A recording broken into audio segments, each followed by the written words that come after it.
My bike's all clean! My bike is all clean! Yes! Clean bike!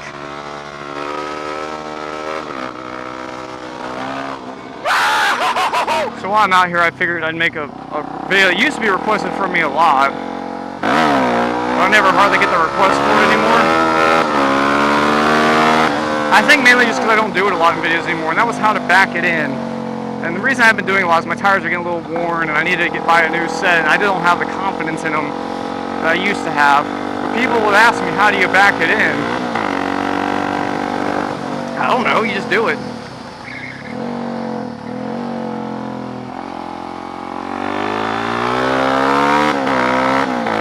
Backing it in. Well, I really don't like the idea of giving a tutorial to this because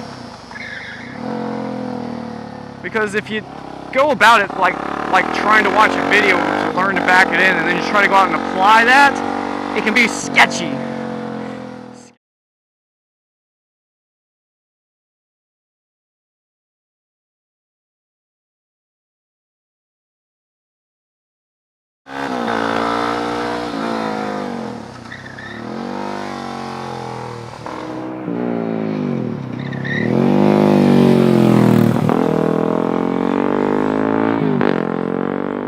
Backing it in, first of all, what is it? You know, a lot of people think it's you holding the rear brake and sliding it going around a turn. Well, that's not it at all.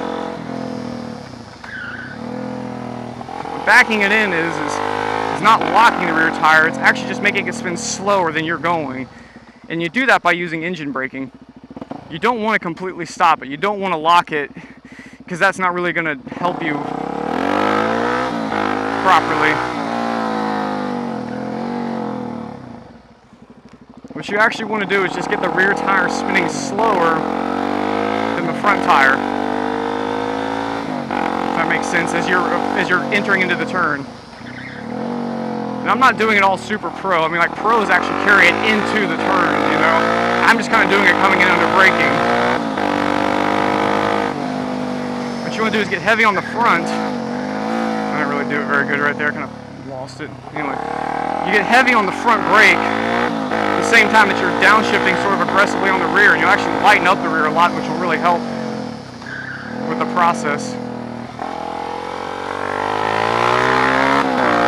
Like I was saying, these tires aren't giving me enough confidence to go really balls deep into it. I don't have enough feel, I feel, with the front end right now with this tire.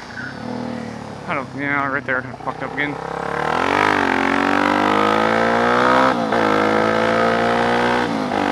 But like I said, the idea is just to basically slow it down. And the reason that can be helpful is it's just sort of a faster way to approach the corner. If you actually are like doing it the full correct way, you're actually going into the corner, then stabbing into it, you've already sort of you're sort of steering with the rear of the bike, if you will. And that can be good because you're basically like setting yourself up for faster entry speed, and also it helps set you up for faster exiting speed.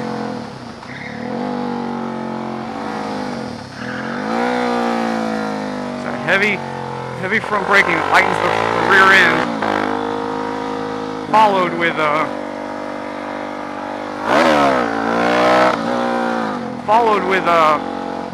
you downshifting at the same time. And those two actions combined, it'll lighten the rear wheel with the heavy braking. And and the downshifting will slow it down. And I like to use a little bit of rear brake too, but not too much. And you also, at times, you can modulate a couple different things. You can modulate the clutch a little bit, or the throttle I've even found to try to stop things like wheel chirping. If you go really aggressive, I'm sure you've heard me in videos where it goes, you're actually hopping the rear. Well, that's no good. That doesn't help shit. That actually will overcook. And I've done it out here a couple times where like coming in hard and you go for a bunch of downshifts, and all of a sudden you have the brake, like get all hard on the brake, and it'll like go wide into the turn. You're kind of overshooting it because you fucked up the line. Because when you start chopping the rear, you're not slowing down for shit all of a sudden. It's like a sketchy ass situation. So you don't want to do that. And like pros again, and like a lot of newer bikes come with these too. Pros use something called like a slipper clutch. So I got a little bit of chirp right there, not a lot. slipper clutch sort of helps eliminate that problem by allowing the clutch to sort of slip slightly as it slip in the rear tire. It'll slip if it goes too heavy of downshifting, which is usually right. They try to set so it's right before the tire is starting to chop, and that's fucking cool. But since those are like $1,000 clutches, I don't have one. And I just try to modulate. You can do like a little bit of throttle modulation. You're heavy on the front, but you can kind of do that, you know. So you're sort of like slightly doing that. You feel it start to chop, you can pop the throttle up and just slightly, and that'll decrease the power of the downshifting. My shadow looks cool.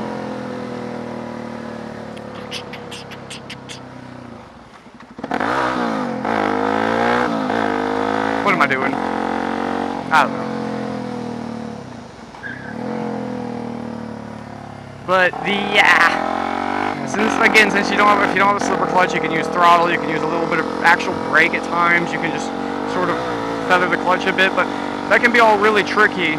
Be tricksy to trying to do it all. And it's a lot to think about, you know.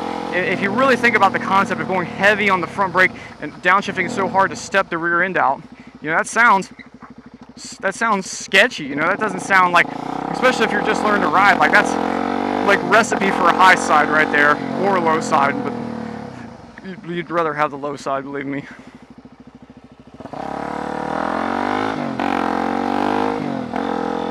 So, seeing how you don't want to low side it, you don't want to high side it, how would I suggest you go about honestly learning it? Is not to really apply what I said here, but just to go out and start riding and taking turns and learn at your own pace. Don't go out there with the expectations of going, well, I'm going to go back it in because I saw an explanation on how to do it. Like, that's a good fucking way to get yourself fucked up.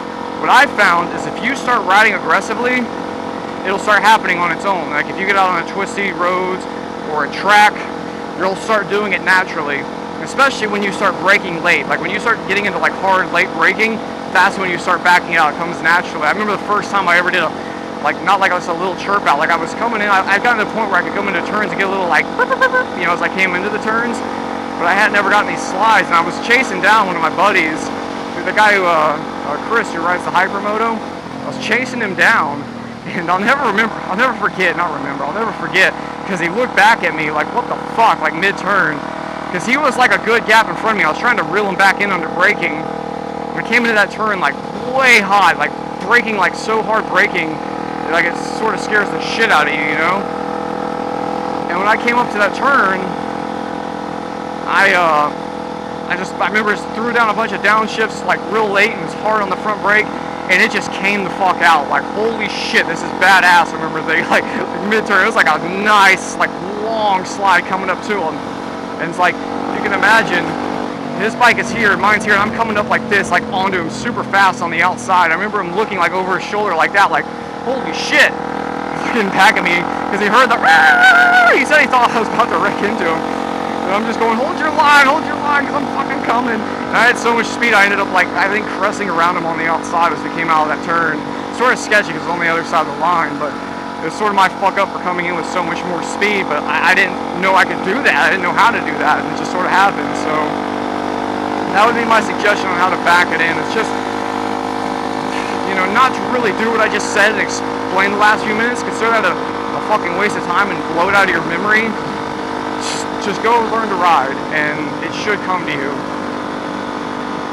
Or if it doesn't, you suck. I don't know. Fuck off. He's just a crazy man! I don't know what he's doing!